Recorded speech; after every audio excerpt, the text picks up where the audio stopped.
লাভটা কারাবে রাজনৈতিক কারবারিদের। সন্ধ্যাবেলায় এরা কি করে জানেন? সন্ধ্যায় টিভির সামনে বসে এরা বসে হাত পা খুব ছোড়াছুড়ি করে। আপনারা দেখেন, আপনারা কি দেখেন? হাত পা ছোড়াছুড়ি করে। আর আমি তো মাঝে মধ্যে গিয়ে বসি, আর আমি কি দেখি একটু আপনাদের শোনাবো, শুনবেন? যারা শুনতে চান একটা হাত তুলুন তো। আমার মনে আমি বক্তব্য ঠিকঠাক দিতে পারছি না, এনার চিনে কেন আপনাদের? না না, হাততালি লাগবে। আমি ঠিকঠাক বলতে পারছি তো? দেখুন, আমি দেখুন চোর ডাকাতকে আপনারা ধরে নেবেন, আমি একটু গোড়াতে বলতে চাই যে আমরা অশান্তি করব আর কারা লাভবান হবে। সন্ধ্যার সময় যে টিভিতে বসে না, এই বসার আগে ওদেরকে আমার আসে অনেকের কাছে, এই কি বলে ওটাকে, মেয়েরা বেশি করে ওটাকে, ছেলেরা আজকাল শুরু করে দিয়েছে, শুধু মেয়েদের অপমান করছি না, মেকআপ করে ওরা বসে টিভির সামনে আর হাত পা ছোড়াছুড়ি করে। ঠিক যখন ডিবেট শেষ হয়ে যায়, আবার একটু বসে চা বিস্কিট টিস্কিট খাই, তখন বলে কেমন দিলাম বলতো তোদেরকে? ও বলে ভালোই দিয়েছিস, তোর কিন্তু এটা বলা উচিত হয় না, তোর সাথে আমার এত ভালো সম্পর্ক। অর্থাৎ সব নেতাই মিল আছে। আর বাসন্তীতে গোসাবাতে, এবার সাগরে, ভাঙরে, ক্যানিংয়ে নেতাদের আর ভূতস্থলের মানুষের মধ্যে মারপিট লাগিয়ে দেওয়ার একটা চেষ্টা করে। আমি একদিন ডিবেটে অংশগ্রহণ করতে গিয়েছি, আমাকে নিয়ে আসলে ওদের অফিস রুমে বসালে, বসিয়ে একজন মহিলাকে ডাকলো, দেখে বলছে সাহেবের একটু মেকআপটা করিয়ে দাও। আমি প্রথমে ভেবেছিলাম হয়তো আমার সাথে পাকাও মারছে, হতে পারে না, হালকা বয়সী ছেলে, হালকা ভাবি নাই আমাকে, অনেক পুলিশ হালকা ভাবে নিজে তাদের বুঝিয়ে দিয়েছি আমি কেমন ছেলে, হালকা ভাবে আর কি মারছে। দেখে একজন ভদ্র মহিলা হাতে এরকম একটা বাক্সর মতো নিয়েছে হাজির, বলছে চলুন। এই কোথায় যাবো? বলছে মেকআপ রূপে চলেন। আমি কেন? বলছি না আপনাকে এটা করে দেবো। আমি না, আমার ফাটাফুটি যা আছে ভাই চলে যাবে। তারপর আমি জানার চেষ্টা করলাম অ্যাকচুয়ালটা কি। যারা সন্ধ্যাবেলায় টিভির সামনে বসে না, তাদের অনেকে ভালো করে মুখে মেকআপ করে বসে আপনাকে আমাকে বোকা বানায়। তো আপনাকে আমাকে এখানে হিন্দু মুসলমানের লড়াই লাগিয়ে দেওয়ার চেষ্টা করছে। শুধু ক্ষমতার কেউ মসনদের দিকে থাকবে, আর কেউ ক্ষমতার মসনদে যেতে চাইছে। আর আপনার আমার যে ক্ষতি হয়ে যাবে, এরা একবারের জন্য তাকাচ্ছে না। যদি সত্যিকারের অর্থে গোসাবার হিন্দু মুসলমানের জন্য এই রাজনৈতিক কারবারিরা ভাবতো, তাহলে এই গোসাবার হসপিটালের কথা বিধানসভায় বিজেপি অন্তত চিৎকার করতো, হসপিটালটাকে সুপার স্পেশালিটি করে নিয়মিত চিকিৎসা পরিষেবার জন্য করতে। কাউকে ধর্মের নামে মেরেছে, তো কাউকে ভাষাগত কারণে খুন হতে হয়েছে। বাঙালি শ্রমিকদের উপরে অত্যাচার নেমে আসছে।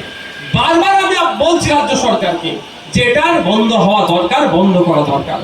বন্ধ আমি আপনি এক করতে পারবো না, বন্ধ করবে রাজ্য সরকার, পলিসি নিতে হবে। আপনারা বলুন, এই গোসাবার মানুষজন কি ভিন্ন রাজ্যে কাজে যায়নি? বাঙালি আজকে আমার কাছে অনেক কটা ফোন এসেছে, মন্দির বাজার বিভিন্ন জায়গা থেকে পুলিশ তাদেরকে তুলে নিয়ে গিয়েছে বাংলাদেশি বলে, অপরাধী বাংলা ভাষায় কথা বলেছে। এরা ভুলে যাচ্ছে, চাই উড়িষ্যার মানুষ হোক, আর ত্রিপুরায় হোক, মহারাষ্ট্রে হোক, আর সাউথ ইন্ডিয়ায় হোক, স্বাধীনতা সংগ্রামে বাংলা ভাষায় কথা বললে আমাদের অবদান হয়তো ভুলে যাচ্ছে। স্বাধীনতা সংগ্রামীদের যদি লিস্ট করা যায়, সেই লিস্টের সর্ব উপরের দিকে যারা থাকবে তারা বাংলা ভাষায় কথা বলা। আর দুর্ভাগ্য আমাদের, বাংলা ভাষায় কথা বলার জন্য ভিন্ন দেশি বলে, বাংলাদেশি বলে আমাদেরকে রেখে দিচ্ছে। আর আমাদের রাজ্য সরকার কোনো তার প্রতিক্রিয়া সেই অর্থে দিচ্ছে না, এটা বন্ধ করছে না। এটা বন্ধ করতে হবে। আপনারা যদি উদাহরণ দিই, তাহলে আপনারা বুঝতে পারবেন। খাতায় কলমে, সরকারি খাতায় যেটা আছে সেই তথ্যটা দিচ্ছি। এই মুহূর্তে পশ্চিমবাংলা থেকে 21 লক্ষ মানুষ বিভিন্ন রাজ্যে গিয়ে কাজ করে তাদের রুজি রুটি হচ্ছে, তারা ইনকাম করছে। আর ঠিক উল্টো দিকে প্রায় 2 কোটি বিভিন্ন রাজ্যের মানুষ আমাদের পশ্চিমবাংলায় এসে কাজ কাম করে ইনকাম করছে। আমাদের থেকে 21 লক্ষ গিয়েছে, ওই দিক থেকে 2 কোটি এসেছে। এখানে উড়িষ্যাতে রিসেন্ট খুব এই সমস্যাটা হচ্ছে। আর একটা কথা বলি, যে মুসলমান বলে শুধু ভিন্ন রাজ্যের মানুষকে ডিস্টার্ব করছে, এটা যেন ভুল, এটা যেন মাথায় রাখবেন না কেউ। উড়িষ্যায় দেখছিলাম গলায় যে কি কাঠি বলে, মালা, তুলসী মালা দিয়ে আছেন এক ভদ্রলোক, সে ফেরি করে নিয়ে যাচ্ছে, ওখানকার লোকাল মানুষজন তাকে বাংলায় কথা বলার জন্য তাকে তাড়িয়ে দিচ্ছে। শুধু তাই না, যাদেরকে তুলে নিয়ে গিয়ে ডিটেনশন ক্যাম্পে রাখার চেষ্টা করছে, যদিও আমি ছাড়াবার চেষ্টা করছি আমার ক্ষুদ্র ক্ষমতাতে, অনেককে বার করেছি, বাকিগুলোকে আশ্বস্ত করেছি কেউ চিন্তিত হবেন না, বাকিগুলোকে বার করবো আমি, প্রয়োজনে আইনি লড়াই করে হলেও বার করে নিয়ে আসবো। তো একটু টাইম আমাকে দিতে হবে, আমি মানুষটা ছোট, আমার ক্ষমতাও ছোট, আমি ধীরে ধীরে পারবো।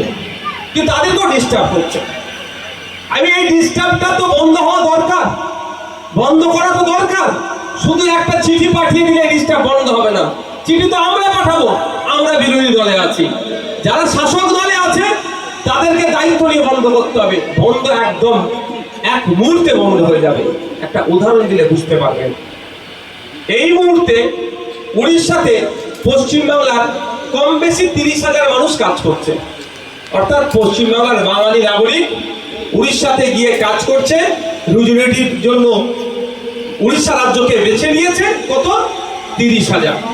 আর উড়িষ্যা থেকে 3 লাখের মধ্যে উড়িয়া সমাজের মানুষ, উড়িষ্যার মানুষ এসে পশ্চিমবাংলায় কলকাতায় কাজ করে, তারা রুজি রুটি হচ্ছে, তাদের পরিবারকে টাকা পাঠাচ্ছে, পরিবারও সুখে স্বাচ্ছন্দ্যে আছে।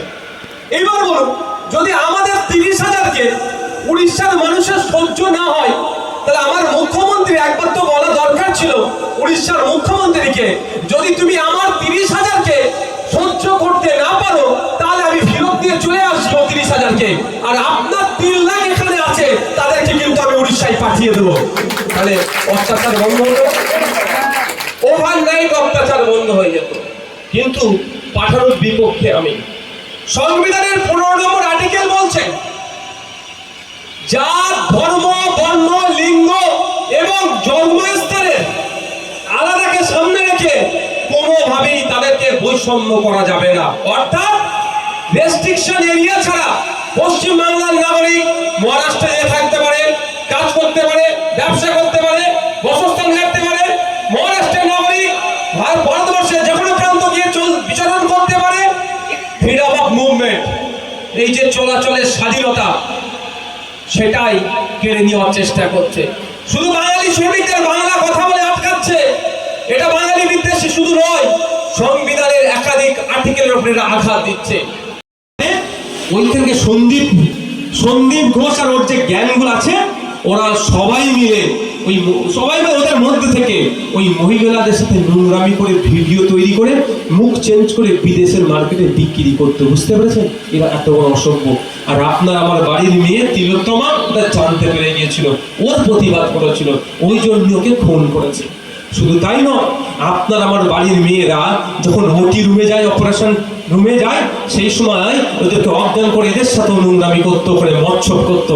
এটা ওই আমার তিলোত্তমা, আমার বোন, আমার মেয়ে, আমার কন্যা, আমার দিদি জানতে পেরে গিয়েছিল, এটা প্রতিবাদ করেছিল। এটাই ওর অপরাধ, ওকে খুন করে ধর্ষণ করে তাকে পৃথিবী থেকে বিদায় দিয়ে দিল। আমরা এত বড় নির্লজ্জ, তার হয়ে আমরা কথা বলতে সাহস পাচ্ছি না। কার তেমন বড় অপরাধটা কি ছিল? আপনাদের আমার জন্য মানুষের হয়ে কথা বলবে কেন? এই অপরাধটা ছিল। আর এটা শুভেন্দু বাবু তখন গল্প দিচ্ছে হিন্দু হিন্দু ভাই ভাই। আমি শুভেন্দু বাবুকে বলছি দুটো কাজ আগে করুন, দুটো কাজ করুন, তাহলে আপনার ডায়লগটা বাস্তবিক হবে। প্রথম কথা, আপনাদের পেট্রোল পাম্প আছে, বলছিলেন না পেট্রোল পাম্প আছে না, ওই পেট্রোল পাম্পের সামনে লিখে দিন হিন্দু হিন্দু ভাই ভাই, মুসলমান ক্ষুদ্রের তেল বিক্রি না। তাহলে বুঝতে পারবো ও মুসলমান। গরিব হিন্দুকে তুমি তার কাছে কানে গিয়ে ফুসফুস করছো, হিন্দু হিন্দু ভাই ভাই স্লোগান দিয়ে যাচ্ছ, আর তোমার পেট্রোল পাম্পে মুসলমানরা তেল কিনতে এখানে বিক্রি করছো। ভাই প্রশ্ন করবেন না? প্রশ্ন তো করতে হবে।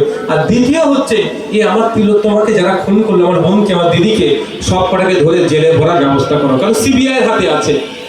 সিবিআই বলছে যে ওই দিন রাত্রে ওই যে করিডোরটা ছিল, প্রায় 54 থেকে 55 জন যাতায়াত করেছিল যেদিনকে আমাদের তিলোত্তমাকে খুন করে। কিন্তু সিবিআই চিনতে পারছে না ওরা কারা। হতে পারে দিল্লি থেকে এসেছে, নাও চিনতে পারে, হতে পারে না, কিন্তু চিনার পদ্ধতি তো আছে, চিনতে নাও পারতে পারে। ভাই ওই জন্য বলছে আমি চিনতে পারছি না ওরা কারা। তাহলে সিসিটিভি ফুটেজটা পাবলিক করা দরকার ছিল, সিবিআই ওয়েবসাইটে, সিবিআই সোশ্যাল সাইটে এবং মিডিয়ার হাতে তুলে দেওয়া দরকার ছিল। এই যে এই 54-55 জন যে মুখগুলো আছে, সেগুলো মার্ক করে এরা কারা, এদের যদি খবর পান আমার পাবলিকের কাছে বার্তা দিয়ে দিও যে এই ফোন নাম্বারে যোগাযোগ করবেন। তাহলে আমার পাড়ার যদি ওই 54-55 জনের মধ্যে কোনো কুলঙ্গার থেকে থাকে, আমাদের বাড়ির মেয়েটাকে ফোন করলো, তাহলে আমি তো তাহলে সিবিআই কে তথ্যটা দিয়ে দিতে পারতাম। তাহলে 54-55 জন কোথাও মুখ লুকোতে পারতো, কিন্তু ওই 54-55 জন কারা? ওরা তৃণমূলের দলের নেতাদের দামাল ছেলে মেয়ে। শুধু ছেলে নয়, ওখানে মেয়েরাও ছিল, আমি এটাও বলছি, ওখানে মেয়েরাও ছিল। যখন এই মেয়েটিকে হত্যা করা হয়, শুধু ছেলে নয়, মেয়েরাও ছিল। একটা মেয়েকে হত্যা করছে, ওখানে মেয়েরাও দাঁড়িয়েছিল। ওই কুলাঙ্গার গুলো তৃণমূলের নেতাদের সাঙ্গপাঙ্গ, আমি এটাও বলছি। তারপরের দিনে বিদেশের কলকাতা এয়ারপোর্ট থেকে বিদেশগামী ফ্লাইটে অনেক নেতার ছেলেও পালিয়েছে, আমি এটাও বলে রাখছি। যদি সঠিক তদন্ত হয় তাহলে ওদেরকে বিদেশ থেকে আবার ফিরিয়ে নিয়ে আসবে। কিন্তু তদন্তটা করবে কে? সিবিআই। সিবিআই কে কে চালাচ্ছে? অমিত শাহ চালাচ্ছে। আর মোদিজি দাঁড়িয়ে আমাদের রাজ্যের বিরোধী দলনেতা শুভেন্দু অধিকারী তো ওই দলের লোক। এই দুটো আগে করে দিক, তাহলে সত্যিকারের বিশ্বাস করবো হিন্দু হিন্দু ভাই ভাই তোমার স্লোগানটা অন্তত কিছুটা হলেও বাস্তবিক রূপ নিচ্ছে।